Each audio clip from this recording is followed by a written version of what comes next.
Okay, let's get right back to it. And we're going over to somewhere in Asia. Talk to our colleague and friend Yoichi Shimatsu, who has been with us for, well, quite a long time now, almost since this whole thing began. Are you there, Yoichi? Yeah, well, there happens to be Bangkok. Just got in out of Fukushima, out of Japan. How does it feel to have left Japan this time? Well, actually left me quite exhausted, this whole, besides all the exercise of walking around every day, 15, 20, 25 kilometers a day out there and very 90-degree heat. There's been a heat wave out there, and that's not isolated from what's been happening in Fukushima, the releases from there. And just generally feeling that you're coming down from feeling like your body's been microwaved, that you're being cooked from the inside out.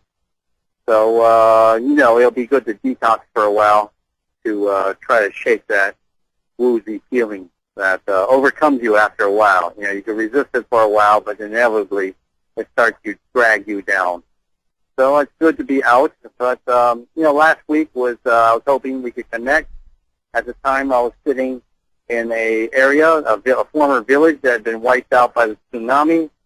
And I purposely walked inland a bit to be near a rail line where we know there's mobile service. There were 2 towers in sight and all that, and no call comes through. Uh-huh. And this is not unusual. I've been further into the interior a week earlier. I expected a call from a friend in Europe. That didn't come through. So whenever I'm near the Fukushima zone, and I mean not just the exclusion zone, not just that 20-kilometer zone, but a vast strategic area, so the Los Alamos of Japan, stretching from the sea coast into the deep interior mountains. No phone service deliberately. At least not for you. That's the point. Yeah, and mobile phone service couldn't figure it out either, how or why they did it. Why, we know why they did it. And, but basically, what we're seeing is that, there's a 10-kilometer space between Fukushima 1 and 2. Former village of Tomioka is there. It's probably going to be used as a nuclear dump site, given the amount of very hot material they're coming up with. And then this whole zone stretches interior to way outside the exclusion zone. And locals have told me about, and this has been going on for decades. People don't like to go to the mountains because suddenly you make a wrong turn and a bunch of guys come out. They accost you, turn you back without explanation, and if you try to press on, they'll threaten you and so on with detention and all that. So many secret sites out there, and in that whole happened to me in the town of Hirona, where secret police had waylaid me there. In fact, the day before that your call was supposed to come in. Huh. All right. The idea that Japan has not been significantly harmed by the radiation from Fukushima is one that a number of Japanese still hold, unfortunately. Now, there are large demonstrations, we know that, but the denial factor is still present and certainly significant. It's not gone away as fast as we'd like it to see. One man was tested in Fukushima, in the area of Fukushima, I think Fukushima City, and he came up with 20,000 becquerels in his body. That's not surprising. That's not good. Surprising. Now, how much of Honshu, in your estimation, has been significantly substantially it's not my estimate. In fact, on this last trip, I had traveled throughout the island to the very southernmost part of the mainland, the very tip of the mainland, down in Kyushu, in the southern point.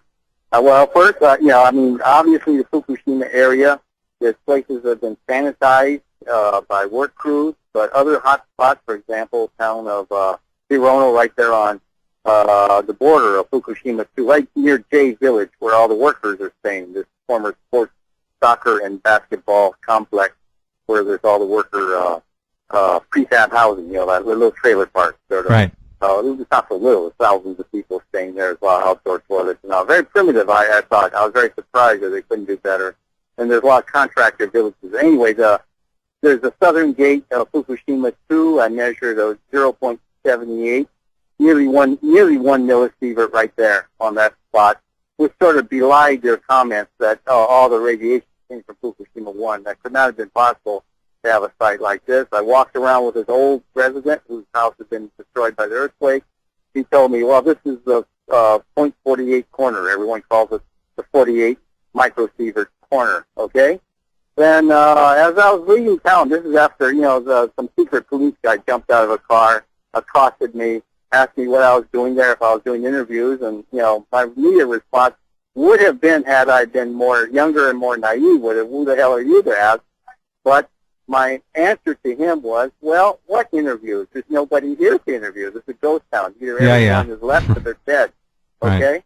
And he says, well, if you want, he says, then what are you doing standing around? Well, I'm taking a picture of this roadside statue of a Buddha. It is very interesting. That sort of threw him off. And he said, next time, he says, if you want to do interviews, you got to go to the city hall, register there, and bring your ID along. And I said, well, that's very good. That means next time I come here, I'll know what to do. I'll go exactly straight to the town hall so I can do my interviews. He says, what do you mean you're coming back?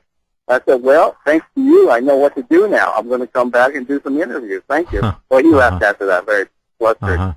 But on the town, I was the only guy walking around this whole area. The town adjoining Fukushima too. I was the only person out and walking around. No one else dares walk outside there.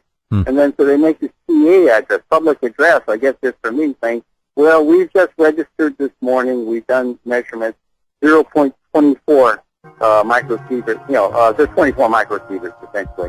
And then I said, oh, that's very funny because right here where I'm standing, it's 34, it's 10 points above. So obviously the government's underplaying the effort. To make a long story short, I checked the mountain just northwest of Tokyo, okay, where some of the water into Tokyo comes in. Yes. There was a high-pressure zone, which from the Pacific had been pushing moisture from the Pacific Trench over Japan into Korea, China, and so on. And on a saddle between 2 peaks, and this is at 1,000 meters high, 1,100 meters high, 2,000 feet, and a little more, about 300 feet high. I got registers of 28 microsieverts up to about 40 microsieverts, which is unheard of, just moisture in the air. So it's come drifting in over the Pacific, and in the far distance you can see those illuminated clouds that I talked about drifting in from the Pacific Trench. So this moisture, Kyushu, high readings also, higher up, about 1,200 meters. Bottom of the clouds, I was getting something like 0.28. That's very, very far from the trench, very far south of Fukushima. Still a lot of radiation atmospheric. And this accounts for all the deaths there from the so-called heat waves. These are heart attacks. These aren't heat-caused deaths. These are heart attacks from the radiation that's wafting in. Now this moisture is coming from the water off eastern Japan. That's correct. A lot of the solid material that they dumped out of Fukushima and that was washed away by the tsunami settles down in the trench, concentrates there, and that's where clouds form. And you can see it on the horizon, this sort of dirty gray spot. And then when it gets very excited at times, these very colorful clouds arise, these very tall. And then, generally they're blowing toward the United States. But whenever there's a Pacific high, they'll come into Japan. I was there when there was a Pacific high typhoon, and the typhoon really drove it into southern Japan, South Korea. In fact, right into China, into the Beijing area. So, there was a lot of radiation at typhoon number 15 forced in. I also stopped in Taipei, Taiwan, northern part of Taiwan. Not too high the readings there because a different typhoon had come from the south and cleared the air. But in the flight in between, there was massive radiation, in 30,000 foot range where the thing was flying. There is even in the Sea of Japan, the waters are showing much higher radiation than is normal. Yeah, that's a condensation. It's a cooler area than the Pacific, so condensation occurs there, dropping down. So basically, all the seafood in Korea is not too good. And speaking of seafood, the fishermen there told me readings off of south of the plants there. They've been pole fishing, sending samples to the lab. Bottom feeders heavily irradiated. One type of rockfish was registering 1,700 becquerels, and the study was somewhat flawed because they didn't have to have the weight or estimate the age of the fish. There's a lot of things that you would have to input, flesh versus bone versus skin and all that. But indicates that the area still remains quite hot, that a lot of fish are irradiated. In fact, all the fish are irradiated. It's a matter of degree of what you consider a safe level there. Right. The debate, the debate continues. Now, there are of course still reports of massive amounts of radioactive hot water being dumped. I guess TEPCO admitted to 1,000 tons a day being dumped into the Pacific continually, but that's the admitted level. Now, the idea of fish... I talked to a middle manager that was one of the general contractors. He says there are many sites there, 1 millisievert sites, especially turbine rooms, and they're just digging these things out, stuffing all the metal, the pipes, the dirt, the gravel, concrete, and into 40-foot container-sized caskets because they have nowhere to go with these things. So they're just stacking them up, they're just... And these are all 1 millisievert? The annual dose is supposed to be... 1 sievert. You stand next to that site for 5 hours. 1 sievert. I gotcha. I didn't think it was 1 millisievert. 400 millisievert and 1 sievert. Okay, the 400 stuff is the less contaminated. I mean, you stand next to that stuff, for half a day, you're dead. So, yeah, very toxic study. There are many sites, being kept secret. They got to wash them down so people can work near there. And then they're just calling because it's incredible. He says the amount of radiation there is incredible. That the workers who are there very much brutalized. They show any sign of illness, they're immediately fired, kicked out of the area, sent home. Within a week or so, they run out of money. A lot of them have committed suicide. Most of the workers are from Okinawa, the former colonial areas of Japan. The frontier is sort of like the Wild West of Japan. Okinawa and Hokkaido, where there's still a lot of poor people. Usually these guys work on cleaning up oil tankers. Mm-hmm. So they use the toxic work, but they're surprised when they get to Fukushima and find out their teeth are falling out and so on. Also, many workers from Niigata from the 2007 earthquake out there who had worked on patching up the TEPCO reactor out there. They come in too. So those 3 areas. There's not too many locals who work there because the locals are very, very familiar with the radioactivity and know that it's deadly. And, is the blue bags all over the Hirono town, which is kind of a Potemkin village now, which they're trying to tear down all the earthquake-torn buildings, older buildings, and erect brand new buildings they're erecting there. It's a real Potemkin village. There's so-called decontamination going on, and trash is handled in 2 ways. Some of the stuff that goes on open dump trucks, those are buildings that are not contaminated, but when you see these huge blue bags, flat bags covered with blue tarps, I took reading of one of them. That was that was basically 60 microsieverts, so highly radioactive. Just sitting there on the corner waiting to pick up. How about the Yoshi? Massive amount of radiation everywhere. Yeah. Okay, the general food supply for Japanese people now. How compromised is it, in your opinion? What are you reading? What are you hearing from others over there, scientists? Now, we've seen another story just the other day from a Japanese professor of nuclear engineering. They're coming forward and talking about the penetration of the food supply. It's coming up in the rice. It's coming up in the fruit crops. It's coming up, of course, obviously, in the fish that are caught. Tell me more about it. Well, the problem is that, the government's going with a low reading and using it as a general reading. That, there's a whole scale of, like in fish, for example, there's a whole range of fish, and what types of water, what's their migratory pattern, what do they feed on, all that data is yet to be done. The fishermen are the only ones doing it. The government's not really doing much with the data. There's no attempt to really analyze what it means, what parts of the fish, and how can, how can some fish be caught before they reach some of these radioactive feedings? All that stuff needs to be done. It's not being done. Rice, the farmers get around by just polishing it down more. So you see smaller rice in Japan. Is that it? That's interesting. So they polish the rice down to a smaller kernel size, and they get a better reading on it. How interesting. Rice, the farmers get around by just polishing it down more. So you see smaller rice in Japan. Is that it? That's interesting. So they polish the rice down to a smaller kernel size, and they get a better reading on it. How interesting. That's the way. What they're doing with the scrap rice, who knows?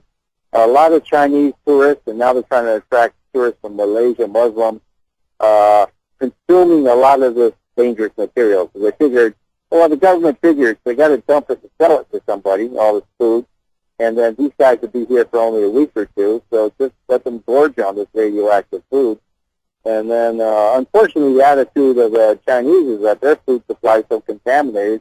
What's the problem of going to Japan? It couldn't be any worse. Well, Wow. the bad news for them it is worse. And, Wow. Yeah.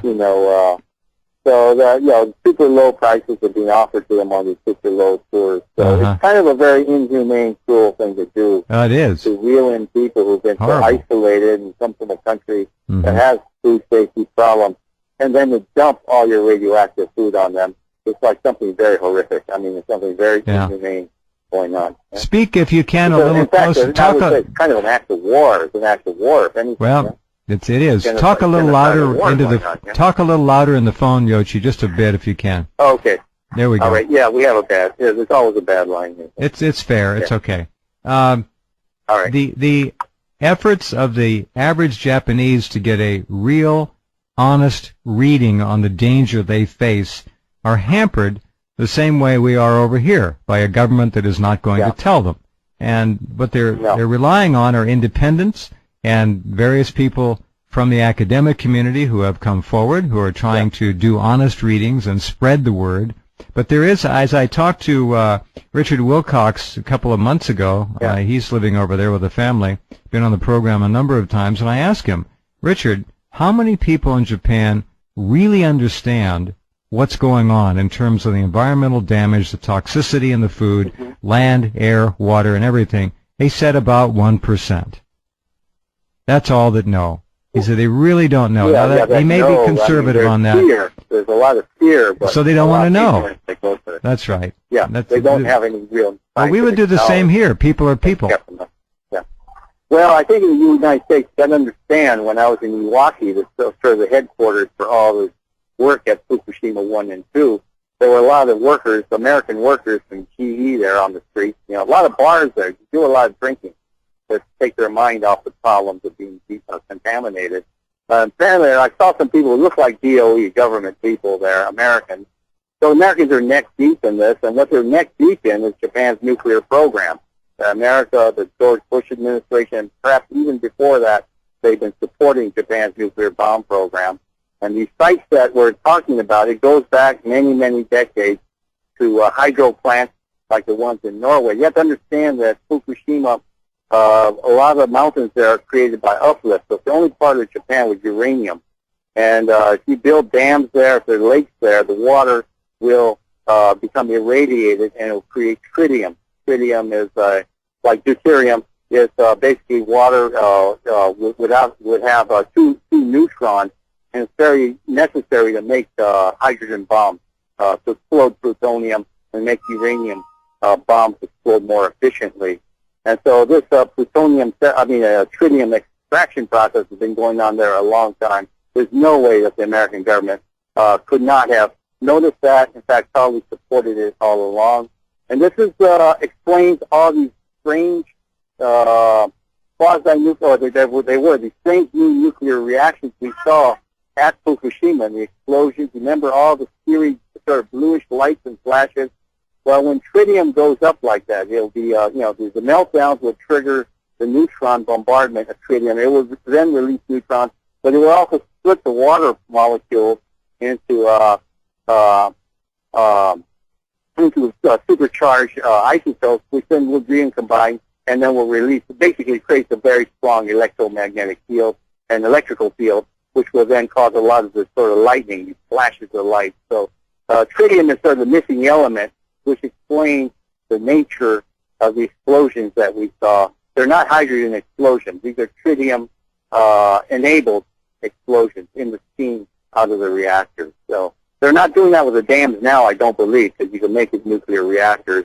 But obviously, reactor 3 probably was used in tritium production also. So this is a part of the missing puzzle, and why the American people and the Japanese people do not know what's going on. It's all about weapons production. Illegal if it ever really comes out and either government really admits to it, that's the end of the Non-Proliferation Treaty. It's the end of the U.S.-Japan Security Treaty. Basically nullifies all those treaties. Basically it'll make shambles of America's effort to rein in Iran, North Korea's nuclear programs also. And there is a massive double standard here. When you have a massive site this large, this extensive, operated this long, with American technicians and engineers over there, American support over there, it's going to be very, very tough for the United States to be pointing fingers at Iran or North Korea, which have much smaller programs. We have, unfortunately, a curve that is going the wrong way. The accumulation of radioactive isotopes, again, in the ground and the water and the fish and the animals, is not stopping. It's only increasing, and it's going to continue that way. There's just no reversing it. We even have now found increased levels. Now, these are small. They're not dangerous, but they're increased levels in pine needles all up and down the West Coast. Certainly in crops, they found increased levels in prunes recently. The food supply here has been clearly impacted. Is it dangerous to eat?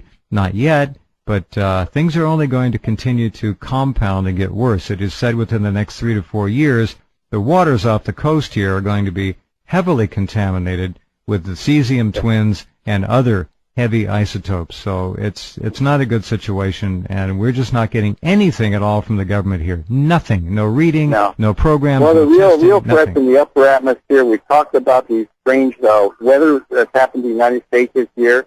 Now a massive drought. As I told you, as I flew over, massive amount of contamination in the upper atmosphere, changing weather patterns. We may see a lot of the United States, North America, turn into a desert. We may see the depopulation of Scandinavia, where there's basically no more water left. This is causing massive things going on. Could only have happened. These levels only have had if weapons-grade uranium were involved. The bomb has backfired, and I think on the anniversary of Hiroshima and Nagasaki bombing, the chickens are coming home to roost in the United States of America. So far to date, Japan has dropped 168, at least, Hiroshima-grade bombs on itself with this disaster. Yeah, and it's all drifting across the Pacific in both directions. Yoshi, thank you for being here. Talk to you next week. Be well. Detox and enjoy. All right. Okay, good night. Yoshi Shimatsu in Bangkok, Thailand, trying to detox from his time in the Fukushima area in Japan again. One of the world's most accomplished environmental reporters. Remarkable to have him on the program each week. Do your research, do your studying, stay informed. We'll do our best to help as we can. Good night. Talk to you tomorrow.